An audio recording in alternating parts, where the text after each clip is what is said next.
I'm Gabi Morales. I am the queer tailor at Sweet Lime Alterations in Cleveland, Ohio. I'm into every art. What I do in the shop is sew different alterations, and I see that as an art on different people's bodies. But I also paint, um, and I think that's There's not a whole lot of places specifically for queer folks.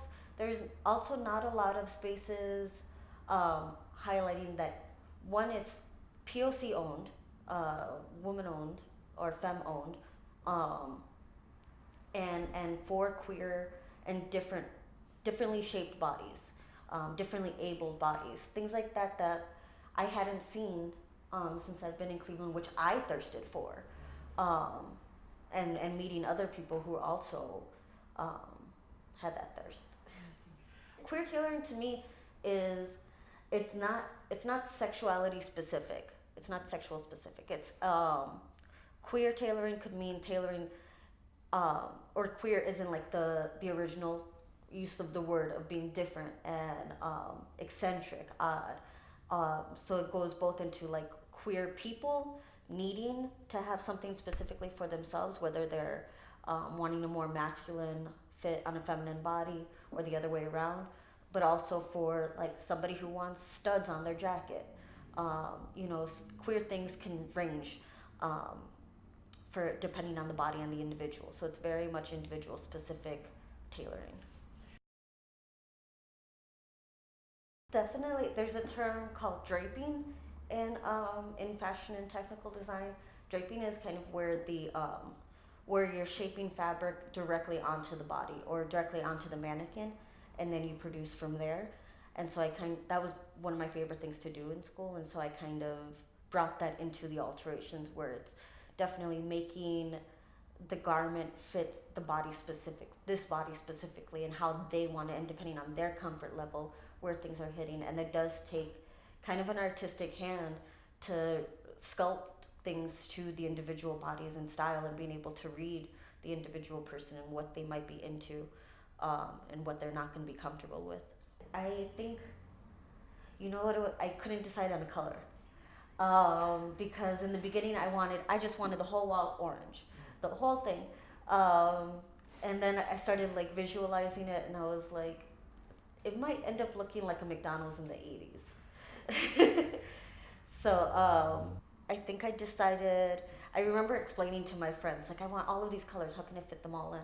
And I'm like, I want a little bit of this here and this here, and they were like, okay, Gabby. And so it was just me. Like I remember, like I took painter's tape and started at the farthest corner and just kind of saw where it ended up, and and then just kind of like, what is it? Not filled by numbers, but kind of, yeah. Making sure that nothing was double next to each other. But it goes all the way into the fitting room, and while I was doing it, and once it was done, I really realized that each color kind of ended up representing people in my life especially in Cleveland, that have impacted me. Um, like the pink is definitely my mom, the orange is me, the blue is Christoph. Like they all mean different people to me, which I didn't intend for that to happen, but it kind of ended up that way. I'll have folks come in who are like, you're the only LGBT centered tailoring shop in the Midwest, and it's like, why? Why is that? Like I can't. Like I like to say, I can't clothe all the queers.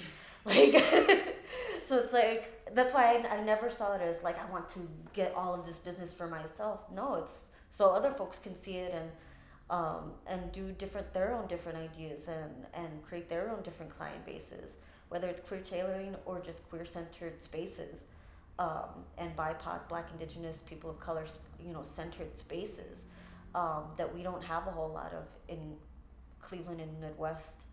Um, I think the visibility is what makes it necessary. Or people will or name it as niche or novelty, and it's like, yeah, it can definitely be seen that way. But the people that are coming to me because it's not niche for them. Like it's their comfort, it's their lives. They're going to work, their interviews, their day to day. Do you want to talk about like your style? Is very So I was gonna say aggressive because I was looking at Yeah, this one, that one, and that one, it right? feels aggressive to you. I like Some hearing what of other people feel about, because people do end up getting like some kind of weird visceral feeling from them, which I appreciate. it's interesting because I was gonna say aggressive, but that's not quite true. Because like these two, the furthest two, the big one and the one on the far left, and even this screen one, Hmm. feel flowy, natural. I mean, So I'm curious, like, what's your? I guess maybe what's your not method, approach when you're painting? not having one, and I felt silly for a second, but I'm like, no, because it kind of goes with everything that I do, is having zero expectations. And I go into the canvas without, which sounds cheesy, but it goes into of having zero expectations about anything, because I personally hate being disappointed. It's my one thing I cannot stand. But so because of that, like I cannot go into things with having expectations. Um, so if I go into it wanting my like a painting to look a certain way, I'm gonna stay disappointed. But if I just let my hand kind of feel its way, then I feel more comfortable with what comes out. The diamond one, her name is actually Peppermint Twat, FYI.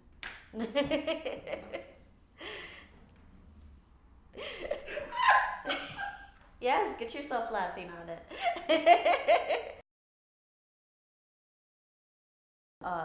We've had open mics, so poetry nights. We've had a few art shows, and I like to feature specifically BIPOC artists, queer if we can, um, queer and trans if we can. And that was another thing that I didn't get to mention, is that's pretty much how the business started off, was that queer and trans specifically people weren't feeling comfortable with their clothes.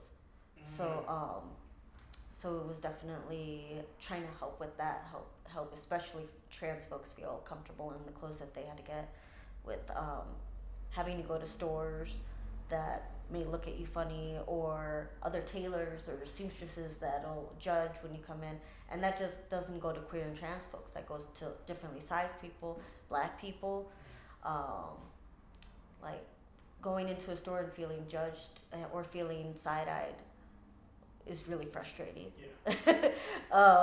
And that's so all I wanted was to be able to have a space where no matter what, we don't do that. And I try to keep my prices accessible because of that. Like I'll hear a lot of people. That's why, especially like that is an issue with tailors and seamstresses, especially in Ohio, is overcharging black and brown people, like for the big booties, for the different sizes, like double, triple charging. And they'll come in and they'll tell me they told I'll because most of my like waist, that's just taking in the waist is what I'll do. $15 and $17. Other people will come in with like, oh, I just came from this place. They were trying to charge me $70 for this. And I'm like, no, no, no. Like, it doesn't have to be a luxury. There was a time when alterations, tailoring, it was just typical. It was normal. You went to the store, you got clothes, and you got it altered for yourself. Like this was normal. Um, but now it is seen as such a luxury, and especially if you don't look like the kind of clientele that they want to see in their business, then they're gonna upcharge, and that's an issue. But it has been very important to me to like keep Mexican shit in my space. Like I am Mexican American. I've always it's been hard for me to be in Cleveland. I think that's why it's been so important. Is that it has been hard for me to find um, Mexican American community here. Um, there's a large like Puerto Rican and Colombian population, but it's like I'm from Chicago. We have it's it's there are things that I miss, and so I try to bring little bits here and a lot of stuff is from my mom. Most of the stories kind of been put together by my mom too. She's been super helpful. She's in Indiana, and you know, keep me full of prayers there. How much does she love this place? Oh, she loves it. She's just she's you know the kind that's she's happy with no matter what I'm doing, as long as I'm healthy. So she's wonderful. I think I think that's it. Yeah, I was gonna say, I think we got everything.